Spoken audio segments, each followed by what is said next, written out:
Well, the price of financial services for poor people is always a hot topic. I think the book tells us a few things. One of the things it tells us is no big surprise, and that is that poor people pay higher interest rates than rich people do.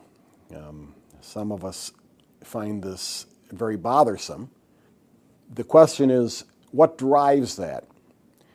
A lot of people think it's driven by unequal negotiating power. The poor person is the victim of the exploitative moneylender, and there's certainly some of that goes on. But my own view, and it's consistent with the information in portfolios of the poor as well, is that most of that price differential is driven by the cost of delivering financial services in very small quantities to people who can't provide collateral and where enforcement of the loan contracts has to be done through other means.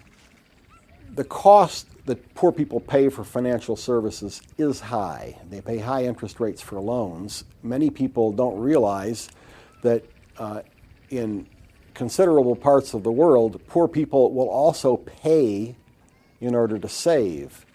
In West Africa, for instance, there are deposit takers called susu collectors who will come to your door every day and take a regular amount of money from you and then return, not all of it, but part of it, at the end of a certain number of months. And if you get out your financial calculator, you'll find that the saver is getting a negative interest rate on her savings of 40%. In other words, over the course of the year, she would pay 40% of the value of those savings in order to have that service of someone coming and collecting it every day. And on the one hand, I can say, what a pity that the service is so expensive for her. But on the other hand, I can say, she must really think that service is valuable to be willing to pay that. And that's a case where the value lies in discipline.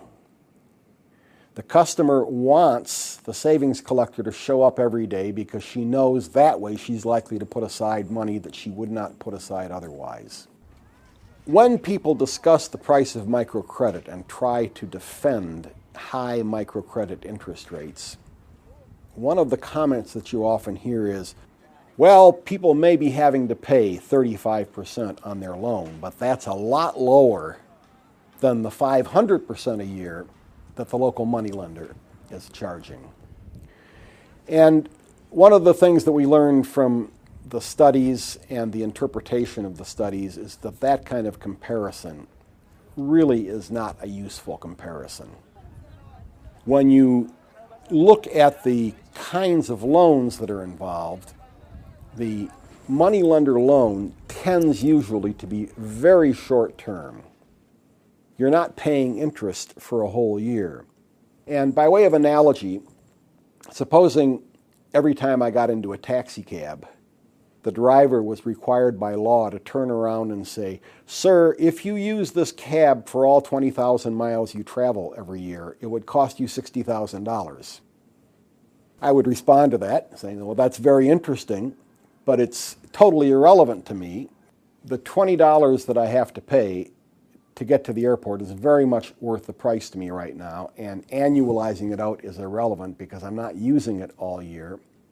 And the authors say that it's much better to think about the interest rates on that kind of loan as a fee for a service rather than to do some sort of internal rate of return calculation or annual percentage rate calculation. Another thing that they point out is that the annual rates that are calculated on moneylender loans often fail to take into account that the loans are frequently enough not collected fully, or they may be paid back quite late. Generally, the repayment of moneylender loans tends to be more flexible than we would think. So, putting this all together, I would say that the picture indicates two things. First of all, the picture of the wicked, exploitative village moneylender is only occasionally true. and more typically not true.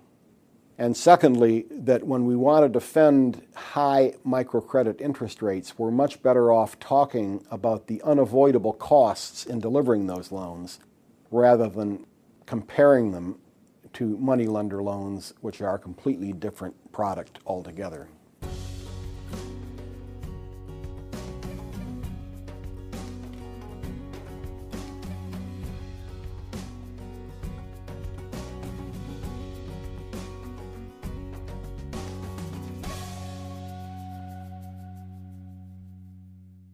I've been involved in the microfinance business for a long time, and in recent years, whenever anyone asks me, what should I read about microfinance, I have always, without hesitation, said, go get Stuart Rutherford's book, The Poor and Their Money.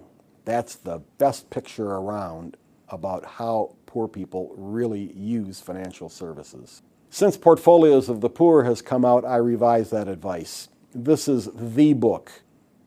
A great deal of its content was foreshadowed in what Rutherford had to say, but the wonderful thing about these hundreds of financial diaries is that they give a very high-resolution, granular, graphic picture of the role that financial services are playing in poor people's lives.